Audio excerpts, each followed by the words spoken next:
കർത്താവ് നിങ്ങളോടുകൂടെ, അങ്ങേ ആത്മാവോടും കൂടെ. യോഹന്നാന്റെ വിശുദ്ധ സുവിശേഷത്തിൽ നിന്നുള്ള വായന. കർത്താവേ, അങ്ങേക്ക് മഹത്വം. അക്കാലത്ത് യേശു തന്റെ ശിഷ്യരോട് അരുളി ചെയ്തു, പിതാവ് എന്നെ സ്നേഹിച്ചതുപോലെ ഞാനും നിങ്ങളെ സ്നേഹിച്ചു. നിങ്ങൾ എൻ്റെ സ്നേഹത്തിൽ നിലനിൽക്കുവിൻ. ഞാൻ എൻ്റെ പിതാവിൻ്റെ കൽപ്പനകൾ പാലിച്ച് അവിടുത്തെ സ്നേഹത്തിൽ നിലനിൽക്കുന്നത് പോലെ നിങ്ങൾ എൻ്റെ കൽപ്പനകൾ പാലിച്ചാൽ എൻ്റെ സ്നേഹത്തിൽ നിലനിൽക്കും. ഇത് ഞാൻ നിങ്ങളോട് പറഞ്ഞത് എൻ്റെ സന്തോഷം നിങ്ങളിൽ കുടികൊള്ളാനും നിങ്ങളുടെ സന്തോഷം പൂർണ്ണമാകാനും വേണ്ടിയാണ്. കർത്താവിൻ്റെ സുവിശേഷം. ക്രിസ്തുവേ, അങ്ങേക്ക് സ്തുതി.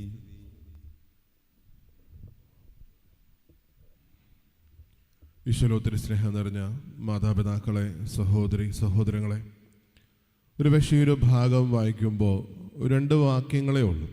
പക്ഷേ എത്രത്തോളം അതിന് ആഴമുണ്ട് എന്നുള്ള കാര്യം നമ്മുടെ ജീവിതം കൊണ്ട് പലപ്പോഴും നമുക്ക് മനസ്സിലാകുന്ന ഒന്നാണ്.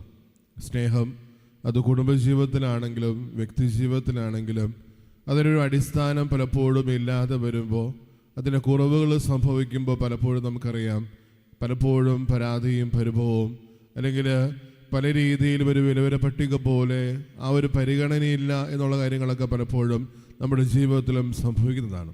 ആദ്യ വായനയിൽ അപ്പസ്തോല പ്രവർത്തനങ്ങളുടെ ഭാഗം വായിക്കുമ്പോൾ ശിഷ്യരുടെയിൽ തന്നെ ആ ഒരു ദൈവിക പ്രവർത്തനത്തിൽ നിന്ന് കുറച്ചുകൂടി അവർ മാറി പ്രവർത്തിക്കുന്ന ഒരു സമയം. സ്നേഹമില്ലാത്ത പല അവസ്ഥയിലും അവരുടെ ജീവിതത്തിൽ എന്ത് സംഭവിച്ചു എന്നുള്ള കാര്യം പറഞ്ഞു വെക്കുമ്പോഴും, സ്നേഹമുള്ളവരെ, നമ്മുടെ ജീവിതത്തിൽ നമ്മൾ ഓർക്കേണ്ട ഒരു കാര്യം, സ്നേഹക്കുറവ് എൻ്റെ ജീവിതത്തിൽ എപ്പോഴെങ്കിലൊക്കെ സംഭവിക്കുന്നുണ്ട്. ഇത് പക്ഷേ ഈ ഒരു ഭാഗം വായിക്കുമ്പോൾ ഏറ്റവും കൂടുതൽ ഓർക്കേണ്ട ഒരു കാര്യം, അന്ത്യത്താഴ വേളയിൽ അവർക്ക് ഈ ഒരു ഭാഗം കൊടുക്കുമ്പോൾ, അല്ലെങ്കിൽ മുന്നോട്ടുള്ള ജീവിതത്തിൽ അത്രയോളം കൽപ്പനകളും അല്ലെങ്കിൽ അത്രയേറെ കാര്യങ്ങൾ ഉണ്ടായിരുന്നിട്ട് പോലും ഈശോയോട് പറയുന്നത് നിങ്ങൾ പരസ്പരം സ്നേഹിക്കാൻ മാത്രമാണ്. ഒരു പക്ഷേ ഞാൻ നിങ്ങളെ സ്നേഹിച്ചതുപോലെ എന്ന് തമ്പുരാൻ പറയുമ്പോൾ നമുക്കറിയാം, വിരിമാറഴക് ആ കുരിശിൽ കിടന്നുകൊണ്ട് സ്നേഹത്താൽ യോജിക്കപ്പെട്ട ആ ഒരു സ്നേഹം അതിൻ്റെ അവസാനം വരെ മാത്രം പോകുന്നില്ല. ഓരോ വിശുദ്ധ വേലയിലും ഈ സ്നേഹം ആവർത്തിച്ചു പോകുന്നുണ്ട്. പക്ഷെ സ്നേഹമുള്ളവരെ തിരിച്ചറിയേണ്ടത്, നാം ഓരോരുത്തരും ഈ ഒരു 9ാമത്തെ വാക്യത്തിൽ പറയുന്നത് പോലെ ആ സ്നേഹത്തിൽ നിലനിൽക്കാൻ പറ്റുന്നുണ്ടോ എന്നുള്ള കാര്യമാണ്. എപ്പോഴും വിശുദ്ധ ഗ്രന്ഥം പരിശോധിക്കുമ്പോഴും എപ്പോഴും ഓർക്കേണ്ട ഒരു കാര്യം, ലോകം തരുന്ന ഒരു അർത്ഥം ഏതൊരു കാര്യത്തിനുണ്ട്.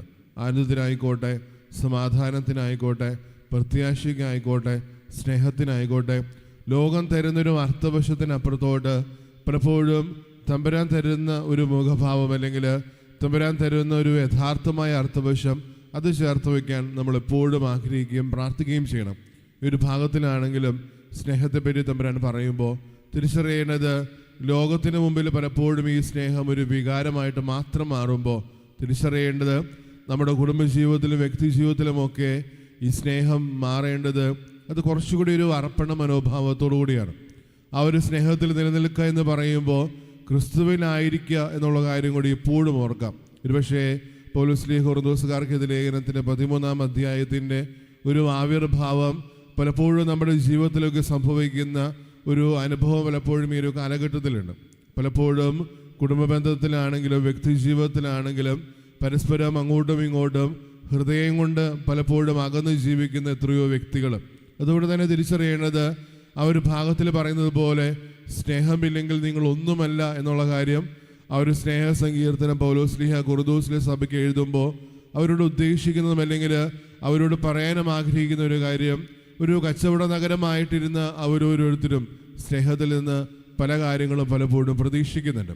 ഞാൻ നിന്നെ സ്നേഹിക്കുന്നുണ്ടെങ്കിൽ തിരിച്ച് സ്നേഹിക്കാനും ആ ഒരു സ്നേഹത്തിന് ഉദാത്തമായ രീതിയിൽ പല പ്രവൃത്തികളും അല്ലെങ്കിൽ പല രീതിയിലും എന്നെ സഹായിക്കാനും ഓരോ കാര്യങ്ങളും ചെയ്യാനും നീ ബാധ്യസ്ഥനാണ് എന്നുള്ള രീതിയിൽ ഉള്ളൊരു വശം പലപ്പോഴും അവർ പറഞ്ഞു വയ്ക്കുന്നുണ്ട്. അതുകൊണ്ട് തിരിച്ചറിയേണ്ടത്, ഞാനൊരു വ്യക്തിയെ സ്നേഹിക്കുമ്പോൾ യഥാർത്ഥമായൊരു ക്രിസ്തുവിൻ്റെ സ്നേഹത്താലാണോ എന്നുള്ള കാര്യം നമ്മൾ എപ്പോഴും ആത്മശോധന ചെയ്യേണ്ടതുണ്ട്. യാക്കോബിൻ്റെ ലേഖനത്തിൽ 4ാം അധ്യായത്തിൽ അതിൻ്റെ തിരുവചനത്തിലേക്ക് കടന്നു പോകുമ്പോൾ നമ്മൾ കാണുന്നുണ്ട്, ദൈവത്തെ സ്നേഹിക്കുകയും സഹോദരനെ ദേഷിക്കുകയും ചെയ്യുന്നു എന്ന് പറയുന്നവൻ കള്ളം പറയുന്നു എന്നുള്ള കാര്യം പറയുമ്പോൾ, സ്നേഹമുള്ളവരെ, ജീവിതത്തിൽ ഓർത്തെടുക്കേണ്ട ഒരു കാര്യം, ഞാൻ യഥാർത്ഥത്തിൽ സ്നേഹിക്കുന്നു എന്ന് പറയുമ്പോൾ യഥാർത്ഥത്തിൽ സ്നേഹിക്കുന്നുണ്ട്. ആദ്യമ ക്രൈസ്തവ വിശ്വാസികളുടെ ജീവിതത്തിൽ പലപ്പോഴും ഈ ഒരു കുറവ് സംഭവിച്ചപ്പോൾ, അല്ലെങ്കിൽ ആ ഒരു ദൈവസ്നേഹത്തിൽ നിലനിൽക്കാതെ പോയ നിമിഷങ്ങൾ പലപ്പോഴും അവർ ജീവിതത്തിൽ ആവർത്തിച്ചപ്പോൾ അത്രയേറെ ബുദ്ധിമുട്ടുകളിലൂടെ അവരും കടന്നു പോകുന്നുണ്ട്. നമ്മൾ ഓർക്കേണ്ടത്, നമ്മുടെ തിരുസഭയാകുന്ന അല്ലെങ്കിൽ ഗാർഹിക സഭയാകുന്ന കുടുംബം പലപ്പോഴും ജീവിതത്തിൽ അതിന് അത്താണിയായിട്ട് പലപ്പോഴും മുന്നോട്ട് പോകുമ്പോഴും ഈ ക്രിസ്തുവിൻ്റെ സ്നേഹത്തിൽ നിലനിൽക്കാൻ നമുക്ക് ഓരോരുത്തർക്കും പറ്റുന്നുണ്ടോ എന്നുള്ള കാര്യമാണ്. അപ്പനാണെങ്കിലും അമ്മയാണെങ്കിലും നമ്മളെപ്പോഴും തിരിച്ചറിയേണ്ട ഒരു കാര്യം, എൻ്റെ ജീവിതത്തിലൊരു വികാരം മാത്രമല്ല സ്നേഹം, അതിനപ്പുറത്തോട്ട് ക്രിസ്തുവാകുന്ന സ്നേഹത്തിൽ നിലനിൽക്കാനുള്ള വിളിയിലേക്കാണ് നമ്മൾ ഓരോരുത്തരും വിളിച്ചത് എന്നുള്ള കാര്യം. പലപ്പോഴും എൻ്റെ ജീവിതത്തിൽ ഞാൻ ഒരാളെ സ്നേഹിക്കണമെങ്കിൽ എൻ്റെ എല്ലാ കാര്യവും ശരിയാവണം, അല്ലെങ്കിൽ എൻ്റെ എല്ലാ കാര്യത്തിനും ഒരു കൃത്യത വരണം. അങ്ങനെ പലപ്പോഴും ആഗ്രഹിച്ചുകൊണ്ട് മാത്രം ഞാനൊരു വ്യക്തിയോ അല്ലെങ്കിൽ ഞാനായിരിക്കുന്ന ഒരു ഇടത്തിലോ മറ്റുള്ളവരെ സ്നേഹിച്ചു കൊള്ളാമെന്നുള്ള കാര്യം പലപ്പോഴും നമ്മൾ ഓരോരുത്തരും പറയാതെ പറയുന്നുണ്ട്. ഒരു തിരിച്ചറിയുക, തമ്പുരാൻ ആഗ്രഹിക്കുന്നത് അതല്ല.